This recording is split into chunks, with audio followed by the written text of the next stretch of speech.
Have you ever noticed that the vampires in Twilight don't act like vampires at all? They don't sleep, they don't burn in sunlight, and instead of bursting into flames, they sparkle. It's almost as if Stephenie Meyer didn't write vampires. She wrote something much more celestial. In this video, I'm going to break down how Twilight's vampires resemble angels, not monsters, and how religion quietly shapes the entire series.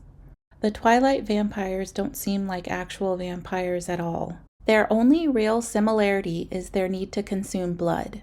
They don't sleep, and they don't burn or weaken in sunlight, a major staple of vampire lore. Instead, when the Twilight vampire's skin hits the sunlight, they sparkle, like human-shaped disco balls or like angels. The Twilight vampires resemble angels more than predatory creatures. Angels are often depicted as radiant beings who are glowing or are illuminated. They are also pale.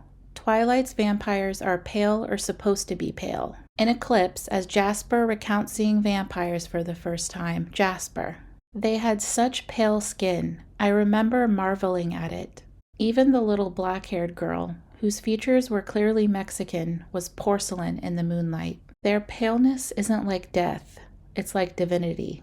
Angels are also depicted as stone statues in churches and cemeteries. Twilight's vampires share this physicality. Their bodies are cold, solid, and statue-like. Bella noticing Edward in the meadow. Bella, a perfect statue carved in some unknown stone, smooth like marble, glittering like crystal.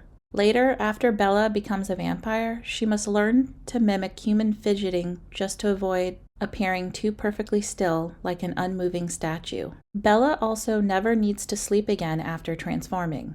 None of the vampires in the Twilight universe sleep. Angels are believed to not sleep. Oh, ain't he a little angel? Angels don't sleep. They guard humanity while we sleep and play. 1 Thessalonians 5:6. Therefore, let us not sleep, as others do, but let us watch and be sober. While this verse may not specifically refer to angels, it matches their nature as spiritual beings who watch over humanity without needing rest. Other vampire mythologies, True Blood, The Vampire Diaries, show vampires sleeping regularly.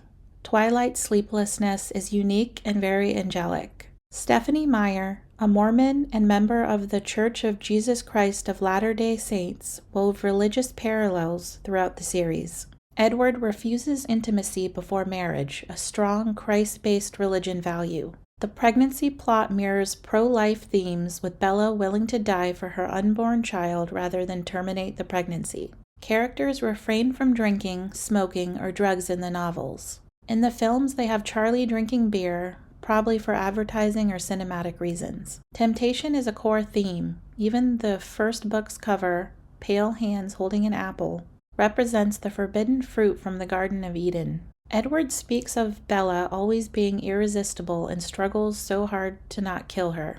The Cullen family resist human blood entirely, choosing to live among humans but not indulge in the temptation around them. This restraint mirrors the way angels watch over humanity while maintaining separation. The Cullens observe but do not interfere, living their lives among humankind but not interacting too much.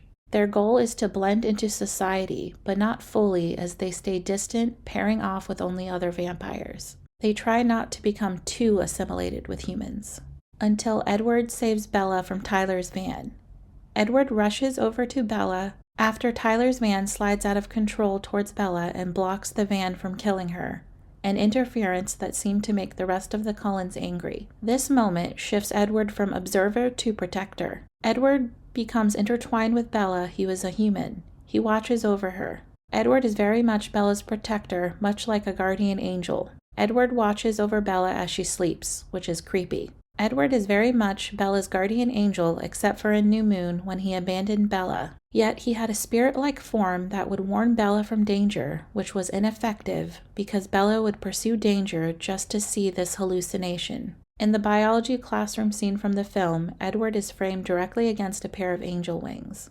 I absolutely loved the shot and use of imagery, even if Edward looked like he was absolutely repulsed by Bella. because this shot visually reinforces what the narrative already suggests.